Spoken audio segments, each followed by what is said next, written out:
স্পেনের খেলার সময় যখন আমি মাঠে লামি ইয়ালামকে দেখলাম, বিশ্বাস করেন আমার মনে একটা ঘন্টা বেজে গেল। প্রথমত ওটা লামি আমাল না লামিনী আমাল হবে, ঠিক বলেছো। আর দ্বিতীয়ত শুধু তোমার মনে না, তোমার যেখানেই ঘন্টা বাজুক তাতে কি, তাতে আমার বাল ছেঁড়া গেল।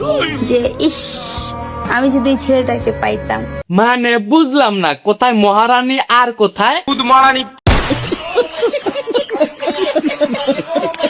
হ্যালো বন্ধুরা, দিস ইজ গিপারি। আজকের ভিডিও টাইটেল এবং থাম্বনেল দেখে তো বুঝতে পারছেন আজকে কাকে লড়া দেওয়া হবে। সো আগলা বকবক না করে চলুন ভিডিওটি শুরু করি। বলছিলাম না আমার জামাই লামি ইয়ালাম যেমনি হোক যেভাবে হোক সে ফিফা ওয়ার্ল্ড কাপ এবার নিবেই। গুষ্টি মারছে এ বেটা, একবার বিশ্বকাপ জিতছে দেখি ভাতার বানায় ফেলাইছে। মানে এটা কোনো কথা? আবার বিশ্বকাপ জিতলে তো বাপ বানায় ফেলাবো। আলহামদুলিল্লাহ আমার জামাই ওইটা করেই দেখাইছে। আভারে আঙ্গর টিকটকার মালি নিল না, আবার কয় লামিনী আমাল। যদিও নামটা ঠিক মতো বলতে পারে না। জান লামি ইয়ালাম, তুমি কোনো টেনশন করো না, কারণ মাঠের বাইরে তোমার বউ আছে না। এটাই বুঝলাম যে স্পেন আর্জেন্টিনা খেলা স্পেন তারকাকে ভাতার বানাইছে ব্রাজিলের এক সিজনাল তরুণী। উপরে আল্লাহ নিচে জমিন, কথা সত্য। হ্যাপি বার্থডে লামি ইয়ালাম।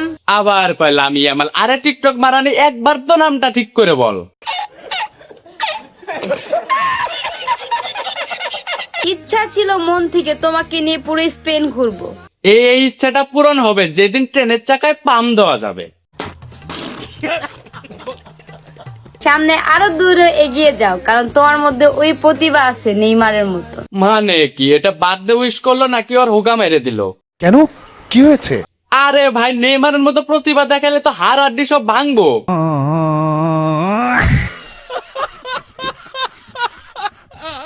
আমার জামার সাথে পাঙ্গা নিতে আইসো না ভাই, ভারী পড়া যাবে কিন্তু।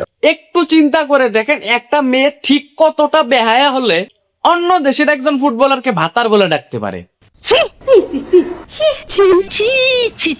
আর টিকটক মারানি বলে কথা ওরা আব্বাও ডাকতে পারে।